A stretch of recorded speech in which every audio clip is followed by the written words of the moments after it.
What's up, history lovers? Welcome back to the channel where we break down fascinating historical events in just 5 minutes. Today we're diving into one of the most epic periods in medieval history that Hollywood tried to capture, but didn't quite get right. We're talking about the real story behind the fall of the Crusader Kingdom of Jerusalem in 1187. This is the story of Balian of Ibelin. And trust me, the real guy was way more interesting than Orlando Bloom's character. We've got political intrigue, military genius, and the collapse of an entire kingdom. So if you're loving this historical content, make sure to hit that subscribe button for more 5-minute history videos. Now grab your popcorn and let's time travel. All right, let's meet our main character, Balian of Ibelin. But forget everything you think you know from the movie. This guy wasn't some random blacksmith who got lucky. Born around 1143, Balian was basically medieval nobility royalty in the Crusader states. His family, the Ibelins, were Italian nobles who had established themselves as major players in the Kingdom of Jerusalem. And get this, Balian married Maria Komnenos, who was the widow of King Amalric. Yeah, that's right, he married into the royal family. This wasn't just love. This was medieval Game of Thrones level political maneuvering. As Lord of Nablus, Balian controlled crucial trade routes and had serious military resources. But here's where it gets interesting politically. He was part of the faction that wanted to negotiate with their Muslim neighbors, not the hardliners who wanted constant war. This diplomatic approach would become super important later in our story. Now let's set the stage. The Kingdom of Jerusalem in the 1180s was honestly pretty incredible, but also incredibly fragile. Picture this. Only about 120,000 people total, with just 20,000 being European settlers called Franks. That means they were massively outnumbered by the local Muslim and Christian populations. The Crusaders had built this amazing network of castles and fortified cities, but they were always one major defeat away from disaster.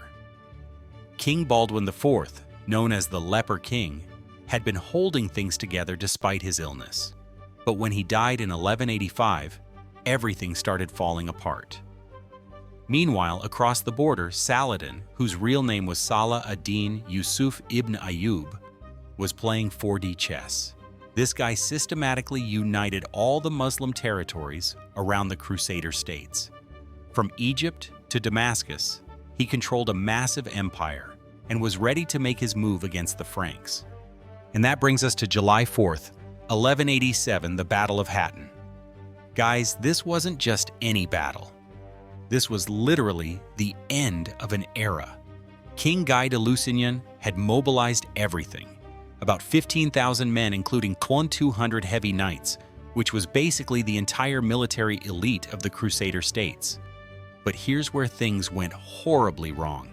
Picture marching through the desert in 40-degree heat. That's over 100 Fahrenheit. While Saladin with 20,000 men is executing a perfect pincer movement around you. The Crusaders had no access to water and were already exhausted before the fighting even started. The battle was a complete disaster. The true cross, literally the holiest relic in Christianity, was captured. King Guy was taken prisoner, along with Grand Master Gerard de Ridefort and Renaud de Chatillon. Saladin personally executed him as payback for years of raiding Muslim pilgrimage caravans. In one single day, almost the entire military nobility of the Crusader states was either dead or captured. The Kingdom of Jerusalem's ability to defend itself had completely collapsed. It was game over. After Hattin, Saladin systematically marched through the kingdom, capturing city after city. On September 20th, 1187, the siege of Jerusalem began. The city had almost no defenders left, mainly just Balian of Ibelin, with a handful of knights and the city militia. Balian was in an impossible situation. The city was packed with refugees, the walls were barely defended, and there was zero chance of relief coming. But here's where our guy showed his diplomatic skills. He he managed to negotiate a peaceful surrender with Saladin. The negotiations took several days, and honestly, they're fascinating. Saladin agreed to let the Christian inhabitants leave safely in exchange for ransom 10 gold dinars for men, 5 for women, and 2 for children. On October 2nd, 1187, Saladin entered Jerusalem, exactly 88 years after the Crusaders had conquered it. Here's what's crazy. There were hardly any massacres. This was completely different from the brutal conquest of Jerusalem by the Crusaders in 1099. Saladin even allowed Christian pilgrims to continue visiting the city. The fall of Jerusalem shocked Europe and triggered the Third Crusade. Richard the Lionheart, Frederick Barbarossa, and Philip II of France all headed to the Holy Land, but they never managed to retake Jerusalem. Balian survived these turbulent times and continued playing an important role in Crusader politics until his death in 1193. His story shows just how complex and layered the reality of the Crusades was, way more complicated than any movie can capture. And that's the real story behind one of Hollywood's most epic historical dramas. If you enjoyed this deep dive into medieval history, smash that like button and subscribe for more historical content. Drop a comment below. What historical period should I cover next? Thanks for watching, and I'll see you in the next video.